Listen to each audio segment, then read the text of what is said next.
Oh, I knew you couldn't resist. I knew you could not resist mainstream media. I knew it. I absolutely did.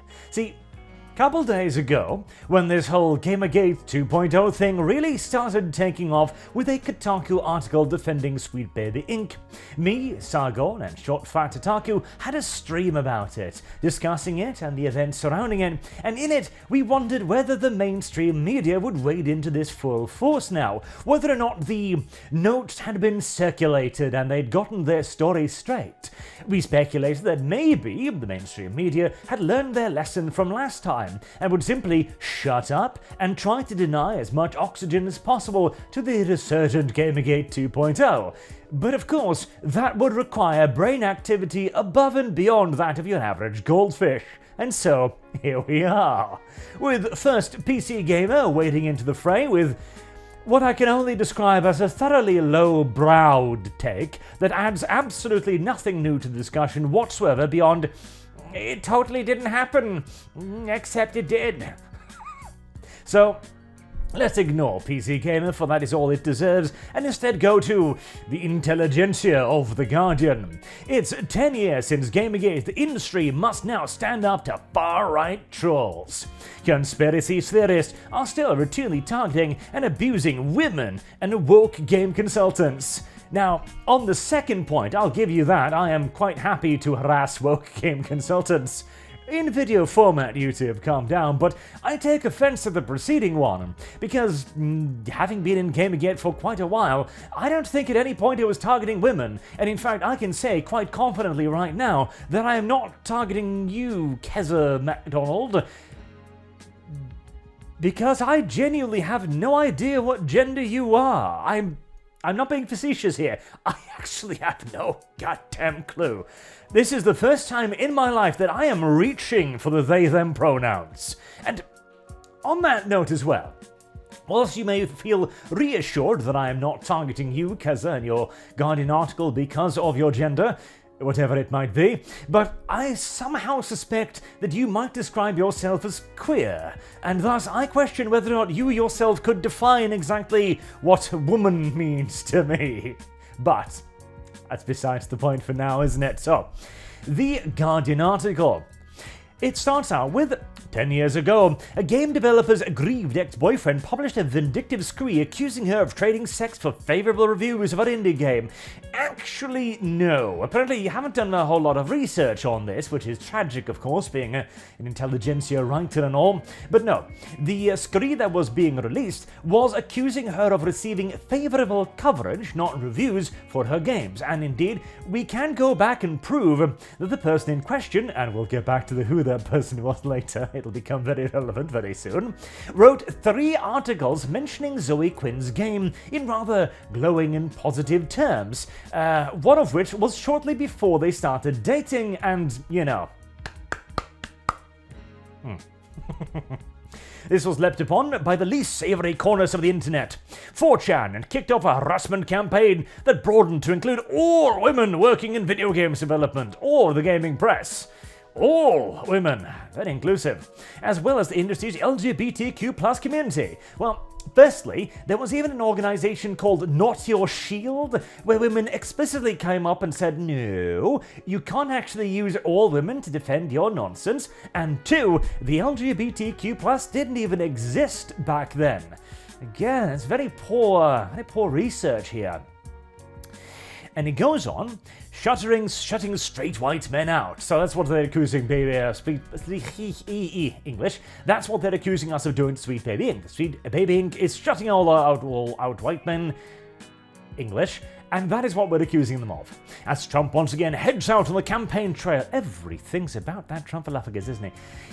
This is part of a broader far-right panic about diversity and inclusion that has already resulted in proposed regressive anti-woman, anti-woke legislation in the US and elsewhere. anti-communist legislation. You can thank yourself for that one, incidentally. The agency in question has, of course, done nothing of the sort. It is simply a narrative development studio. They're nothing more than mere script doctors. They haven't done anything. Which, references me back to the PC Gamer article, as this is the exact same defense that Kotaku launched as well. In other words, we are seeing a repeat of the game's journalists, where we can quite easily demonstrate that the journalists are all speaking from the same hymn sheets. This is all stemming from probably the same groups of people, the same internal chats just like then, and the same emails as they reprint de facto the same article, because here's the thing.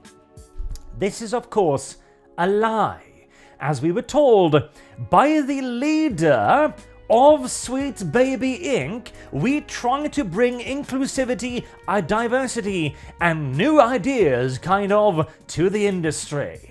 We have an entire talk from her at GDC where she speaks explicitly to her wokeist ideas, where she calls gamers, male, white, disgusting gamers, spoiled babies, that we were feeding what they liked. And then Sweet Baby Inc. came along and said, what if we feed the audience what they don't like? Wouldn't that be brilliant? And then we are seeing a massive gaming crash follow. Shock and surprise. I know, and yet here we are. We can go on. The co-founder of Sweet Baby Inc., Kim Belair, proudly explains the method she used to force boss at the game studio to censor, alter, and diversify game projects. Indeed, yes again. You know what she said quite specifically? She said that if your bosses don't give you the necessary resources and the means to hire people like us, to get some diversity in your games, then you should go to the marketing department and, quote, terrify them over a cup of coffee about what could happen to their game if they weren't diverse and inclusive. Oh, I wonder what sort of threats they could be referring to. Could it be, I don't know, a mainstream gaming media press that accuses everyone of being a far-right troll? Who knows? It is a mystery. The article goes on. Nathan Grayson of Aftermath and Alyssa Mercant of Kotaku have both investigated the origins and sprawling nature of Sweet Baby conspiracy theory. Its proponents drew preposterous connections between the consultation and BlackRock and the funding crisis affecting the wider games industry. Ah yes, we have investigated and we have found that there is absolutely no basis to any of the accusation against Sweet Baby Inc. Well, why didn't you just say so? Hold on. Nathan Grayson. That name rings a bell, doesn't it? What was it? What was it here? Oh, yes, Nathan Grayson was the man that Zoe Quinn was plapping. The man who gave her positive coverage in, not here as one, they mentioned one article before they started plapping, and not the two thereafter, who gave her positive coverage in 3 articles. This was wildly talked about at the time and documented as well. This is an indisputable fact. In fact, it is a fact that Zoe Quinn herself has never disputed. Oh, so Nathan Grayson has investigated himself and found he did nothing wrong. Well, thank you, The Guardian. It's very useful information. As for Alyssa Mercante, a very kind and gentle woman, as you can see here. I mean, I don't understand why anyone would question this woman's impeccable history and pedigree. I mean, it might be the fact that she went onto the Steam group and the Discord of the Sweet Baby Inc. detected group, which they're all complaining about, and says, is there any reason why many of you don't have your names, pictures associated with your accounts on here? It makes you awfully hard to dox and threaten you, doesn't it? Oh yeah, no, this woman is clearly a beacon of journalistic integrity. And speaking of, in case you might suggest that, she would never harass them, well, this was happening at the exact same time from Sweet Baby Inc. employees, organizing mass flagging campaigns against Sweet Baby Inc. detected and against the creator of the group, sharing his Steam profile, of course. No, these people have literally weaponized this. Now a journalist is hunting down their names. This is an accurate descriptor. You The Guardian, you are a mafia organization. That is what you have built your entire existence upon. Threats and extortion about going, oh, you better not listen to those bad boys on the YouTubes, or else we're gonna figure out who you are and report you to your bosses. That is what you are. You are the villains here, Keza MacDonald. You are the bad person. You are the one using fear and terror to enforce your political agenda.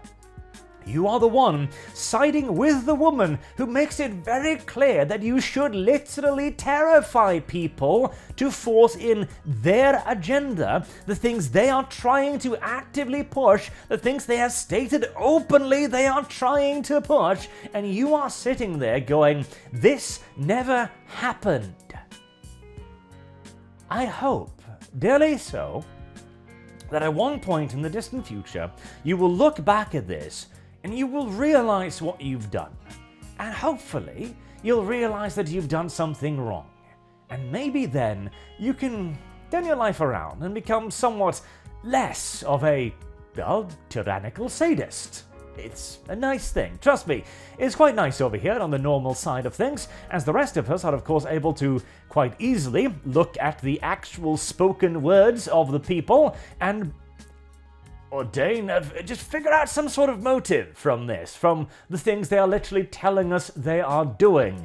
Once you are writing articles, bringing up debunked strawmens from 10 years ago in an effort to defend a company that is blatantly, obviously, and self-admittedly trying to ruin video games by inserting current year politics where they do not belong, in escapism and entertainment.